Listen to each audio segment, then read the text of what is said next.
লেখক সঞ্জীব চট্টোপাধ্যায়ের প্রথম যে গল্পটি আমি পড়েছিলাম তার নাম ছিল ইতি তোমার মা। গল্পটি ভীষণ ছোট, তবে ছোটদের জন্য লেখা নয়।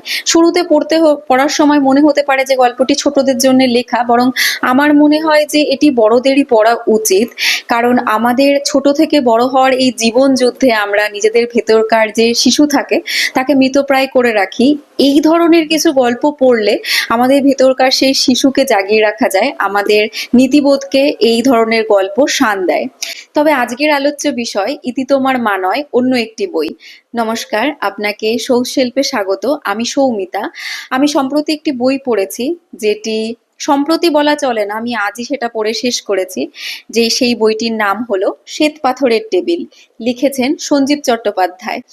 এই বইটিতে মোট 16টি ছোট গল্প আছে, 16টি ছোট গল্পের সংকলন এটি, এবং প্রত্যেকটি গল্প ভীষণ মজাদার। লেখক মানুষের দৈনন্দিন জীবনের ঘটনাবলী, দৈনন্দিন গৃহের ঘটনাবলীকে সুন্দরভাবে অলংকৃত করে প্রদর্শিত করেছেন। বইয়ের প্রত্যেকটি গল্প ভীষণ মজাদার, প্রত্যেকটি গল্প 10-এ 10।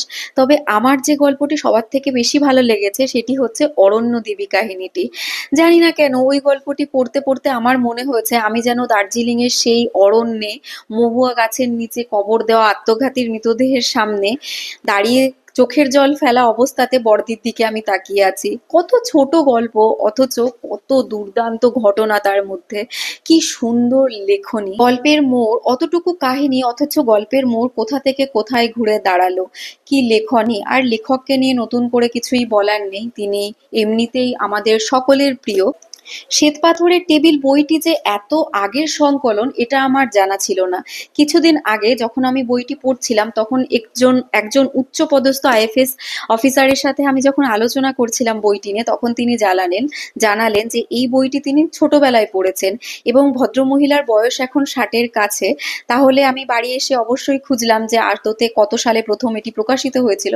দেখলাম যে শ্বেতপাথরের টেবিল প্রথম প্রকাশিত হয়েছিল 1977 সালে। লেখক তখন একেবারেই নতুন এবং এটিই তার প্রথম গল্প সংকলন। এই বইটি যখন প্রথম প্রকাশিত হয়েছিল 1977 সালে, তখন এটির মধ্যে মোট 11টি গল্প ছিল, 11টি ছোট গল্প।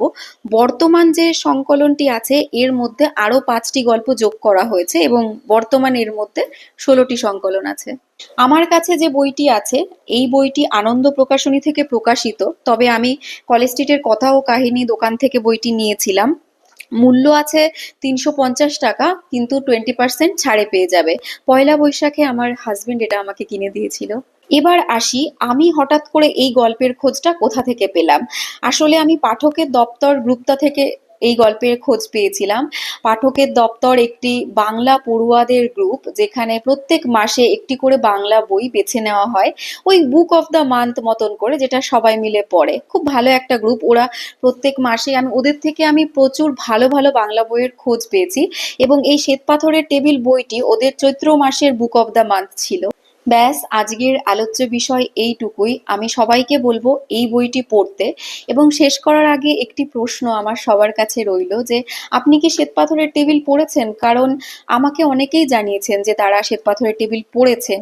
তাদের মধ্যে প্রত্যেকটি পড়ুয়া এক এক রকম বয়সী, তাদের মধ্যে ব্যবধান অনেক বেশি, অনেকেই পড়েছেন। আমি জানতে চাই যে আপনারা পড়েছেন কিনা, এবং সঞ্জীব চট্টোপাধ্যায়ের আরো কোনো ভালো লেখা বই যদি সাজেস্ট করতে চান তবে করবেন, আমি পড়তে আগ্রহী। ততক্ষণ পড়তে থাকুন। টাটা।